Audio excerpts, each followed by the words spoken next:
Well, welcome back, and this is video 2 of a series that we're doing to help give you some helps during this time of increased pressures on marriages and families. It's our desire to get you help because we believe so much is on the line right now because marriage pictures Christ's relationship with the church. And we love marriage. I love my marriage. I love my wife. My wife is my best friend. I can't imagine living life without her, and I desire for you to have the same type of marriage that by God's grace that I have, and I believe that that's possible. So in the last video we talked about character traits that set up an atmosphere in the home, and I tried to emphasize the necessity of working on those godly character traits and asking you to consider what's one of those character traits that you need to work on, because it's the opposite of it that is setting up an atmosphere in your home that makes it hard to do what we're going to talk about now,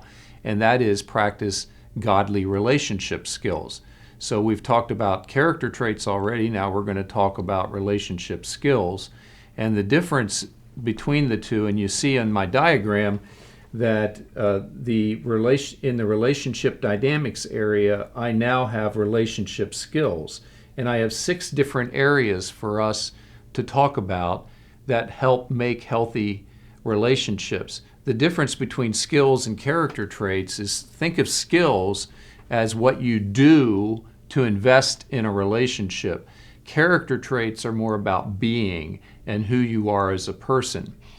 Just another warning. So each time I'm trying to give some warnings, I'm also trying to dispel some myths. And one of the myths that I talked about was if we really loved each other, we wouldn't have to work this hard. But if we are really thinking about marriage in a biblical way and understanding our world from a biblical point of view, it makes total sense that relationships are hard, because we live in what we would call a Genesis 3 world.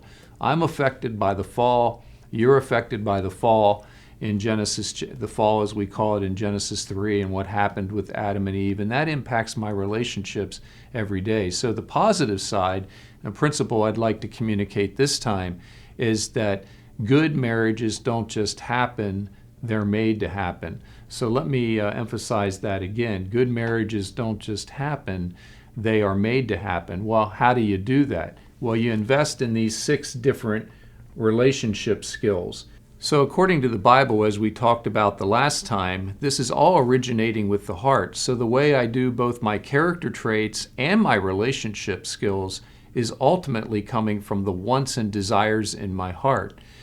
We talked about the last time in Matthew 12, 34 and 35 that it has to do with the treasures of my heart, the wants and the desires of my heart. So the way I talk to people is coming from something that is going on deeper down in the wants and desires of my heart. And I'm going to give you 2 common ones that I run into in counseling. And a common one is desires for control, or a desire that I just have to keep people happy all the time. And what my argument is going to be is that based upon what's going on down in the deep desires of your heart, you're going to do your relationship skills in a certain way. So it becomes obvious then that according to the Bible, we're not stuck. Praise God that because of the gospel, I can change from my controlling tendencies, and I can change from my people-pleasing tendencies, so that the way that I do my 6 relationship skills can actually improve. Let me walk through these 6 relationship skills with you just for a moment. And you can do an evaluation of your own marriage. Remember, good marriages don't just happen, they're made to happen.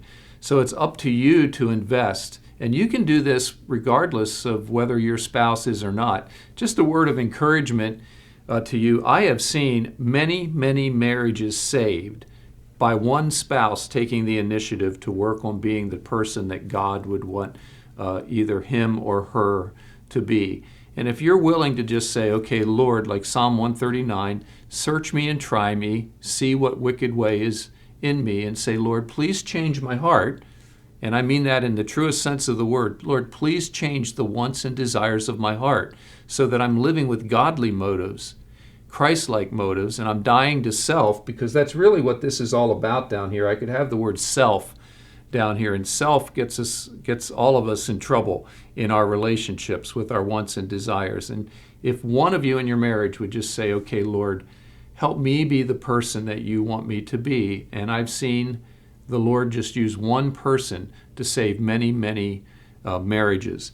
Here are the 6 relationship skills. You probably could argue that there's more than 6, but I would think that it's at least these 6. So to have relationships, you actually have to talk to people. So hate to break that to you if you're a quiet person. You actually have to talk. You can't clam up. You have to talk to have a healthy relationship with another person. Conflicts don't just resolve themselves. Some people think if I just ignore it, maybe it'll go away. Well, I'm telling you that doesn't happen on planet Earth. If you ignore it, it's actually like running without oil in your engine, and you're going to burn up your motor, and that's exactly what happens in relationships. You have to invest in relationships to have healthy relationships. Please accept the idea that relationships take work. They just don't kind of magically happen. If you find the right person and you're deeply in love, that you'll never have to work on your relationship. That's not good theology according to the Bible. You have to have a good understanding of your roles. What's the role of a husband? What's the role of a wife? Who does what in the marriage and why? What's the role of children?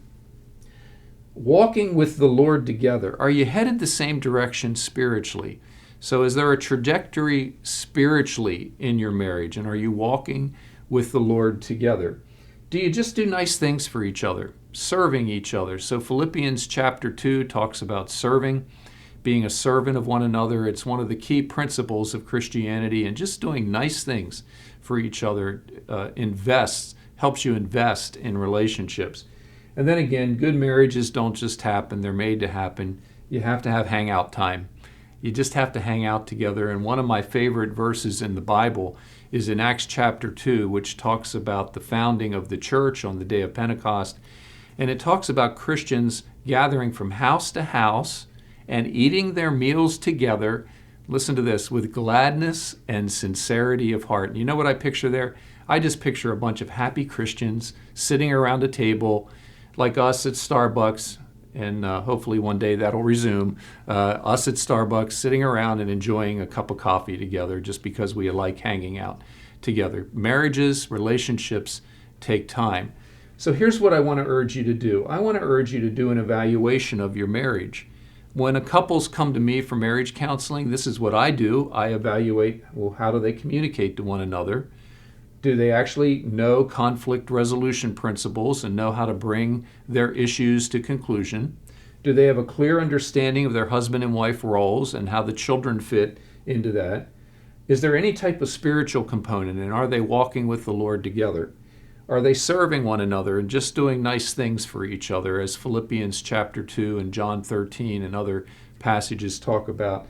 And do they spend time together to invest in the relationship? What's the one that you need to work on in your marriage?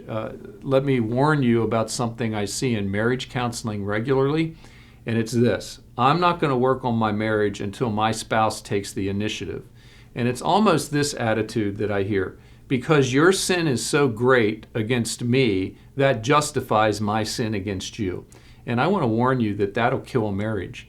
But if on the other hand, you'll say, Lord, what do I need to do to change?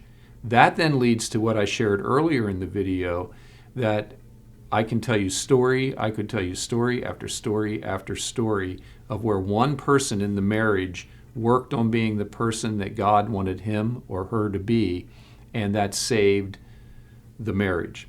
If you're feeling hopeless, let me tell you about a resource online, and I'm going to end this video by telling you about some other books that you can order to help your marriage.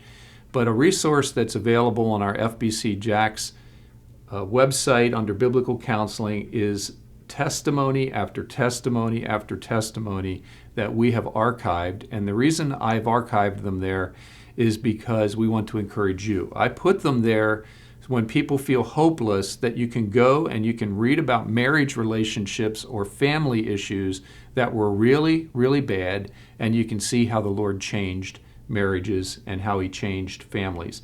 I believe that's what the Lord does. He helps people learn, according as Paul says in Ephesians 4, to put off the old man, be renewed in the spirit of the mind, and put on the new man. And it really happens. So go there and read some testimonies. Here's some more resources.